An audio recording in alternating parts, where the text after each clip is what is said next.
We had a couple of press conferences today from Sean Spicer, who is the now White House press secretary, and the Vice President Mike Pence. And it was really refreshing to hear some normal, mature adults answering questions from the media and explaining things in a way that didn't cause suspicion or anger. It was just decent. You know, it was not dishonest. It was not misleading. It was refreshing. I'm going to give you a couple of examples. Here is Pence.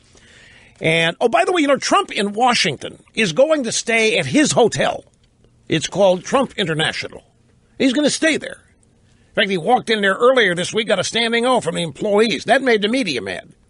They thought the employees should not show that kind of respect for the owner when he comes. This is not right. Now, the press can bow down and kiss the feet of Obama when he walks to the press room, and that's fine.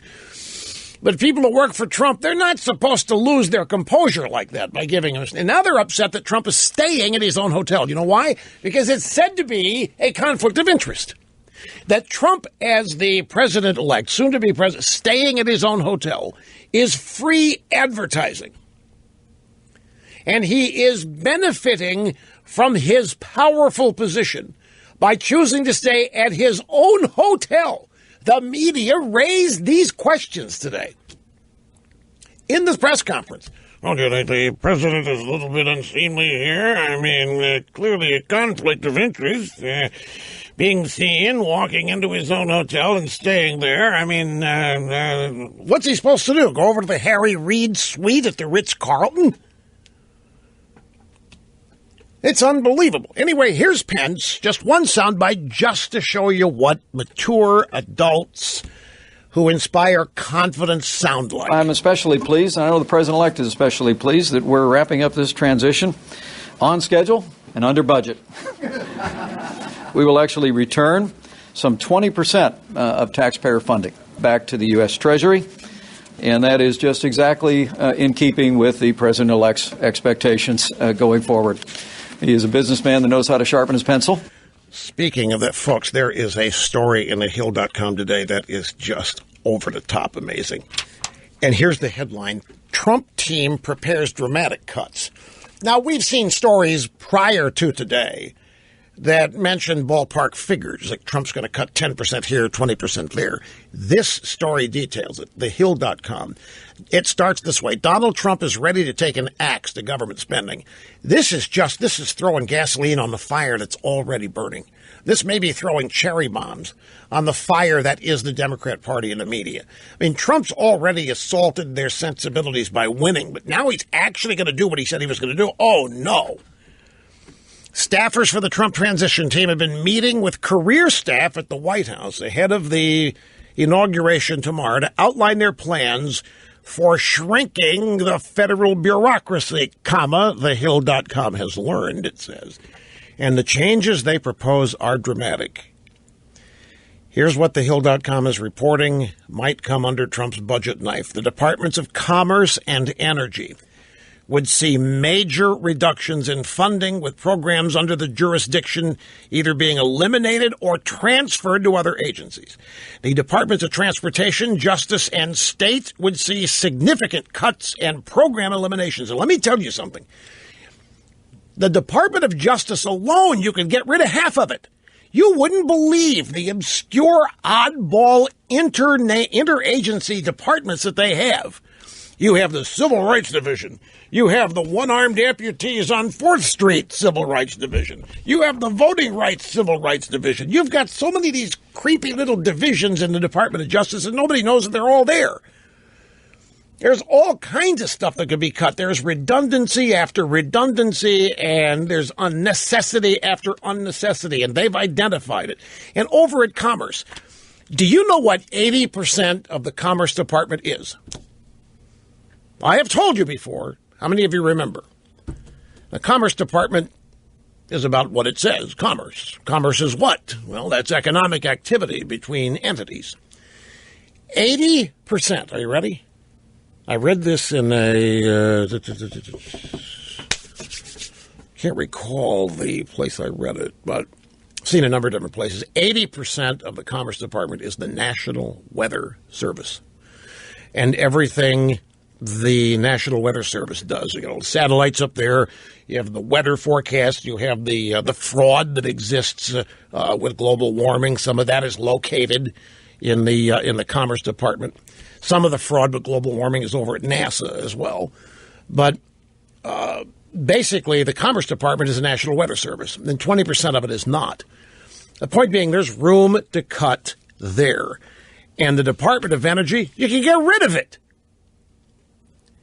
You could get rid of it. But the Department of Energy has become the headquarters for climate change activism in the United States government, no matter who the president has been. Here's more from the Hill.com story on Trump's dramatic budget cuts. CPB, Corporation Public Broadcasting, would be privatized. The National Endowment of the Arts and the National Endowment for the Humanities would be eliminated entirely. Folks, wait till the people involved in those two find, oh, jeez. It's like painting that rainbow flag monochrome. Oh no, this is going to be. I don't want to be around if this happens. Overall, the blueprint being used by Trump's team would reduce federal spending. Are you ready for this? By $10.5 trillion over 10 years. The federal debt. National debt is $20 trillion, and Trump says he's going to cut half of it in over 10 years. How many of you have heard, well, you can't cut the budget? And I've heard this from think tanks. I've heard it from conservatives. I've heard it from liberals. I've heard it from the media. I've heard it from, you can't cut the budget.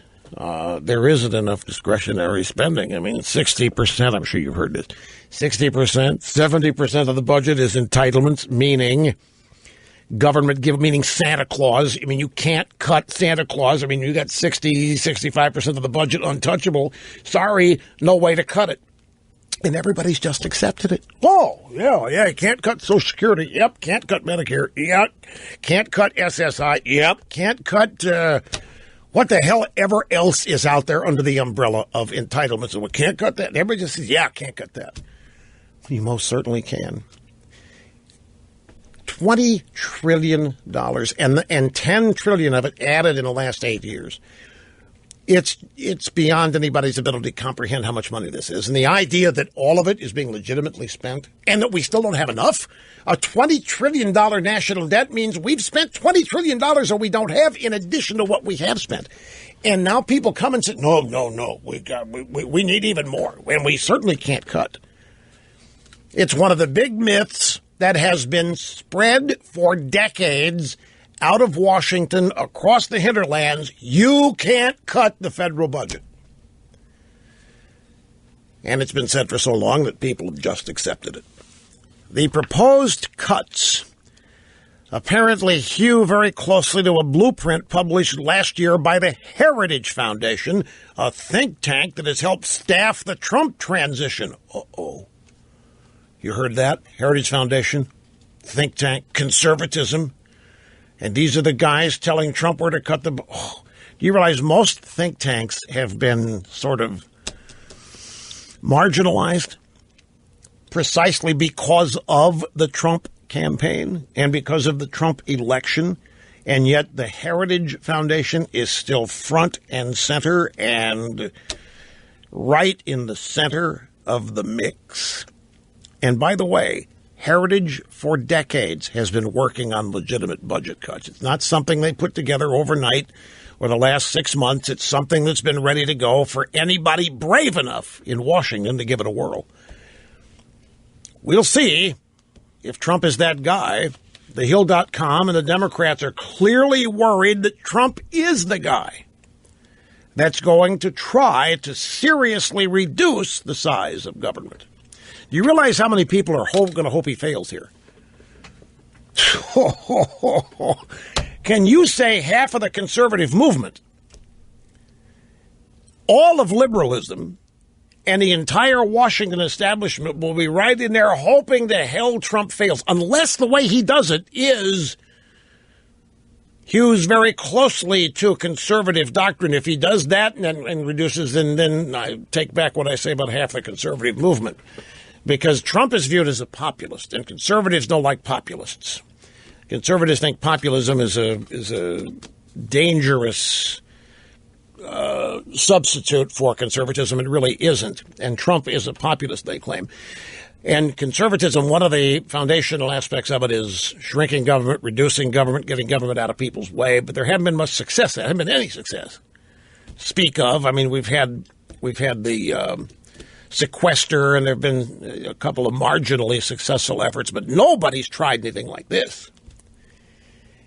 Conservatives have been advocating it for years. If Trump and the Hill.com, I guarantee the left is convinced he's going to try it. And they're worried they can't stop it, folks. They don't have the votes to stop anything. This piece in the Politico that I mentioned earlier, Democrats in the Wilderness, can't wait to share this with you because it gets right to the nub of it. They can't stop anything. That's why they have to have CNN do stories on what if Trump doesn't make it to the inauguration? What if something happens? And then that's why they're encouraging all their protests. Same with John Lewis. You know, this pathetic crowd of little kids, childish adults, standing on supposed principle. Democrats wouldn't know principle if it was staring them in the face. And they're claiming because of principle they can't go to the inauguration. You know what they're scared to death of? You know what every Democrat is most afraid of today and tomorrow going forward? That Trump is going to succeed. And half the Republican Party would probably fit into that camp of being frightened, too. Because the Washington establishment's been telling us this is the best that can be done. This is it. We're the best and brightest. And we've talked to the people at Davos, and we've talked to the people at the climate change meeting. This is it. We've talked to the Chi-Coms. This is it. This is the best we can do. You'd have to start cutting entitlements. You'd have to really take money away from people. You'd increase starvation. No, this is the best we can do. If Trump comes along and is successful at this, it's going to blow all kinds of conventionally accepted wisdom through the roof. And that's what John Lewis knows. And once Trump is successful, and by the way, it's not just John Lewis, the Reverend Jackson and Reverend Sharpton and all of these others of that ilk, the worst thing that could happen is what they fear is on the cusp of happening, and that is Trump succeeding makes them irrelevant. And it makes everything they have told all of their voters all these years meaningless and irrelevant. A lot of people have a lot at stake in maintaining the status quo of mediocrity and failure while telling everybody they're working hard to fix things and never do. Somebody coming along and really fixing things or dramatically improving things, that poses a great threat. Dangerous times, as I've been telling you. We'll be back. Don't go away.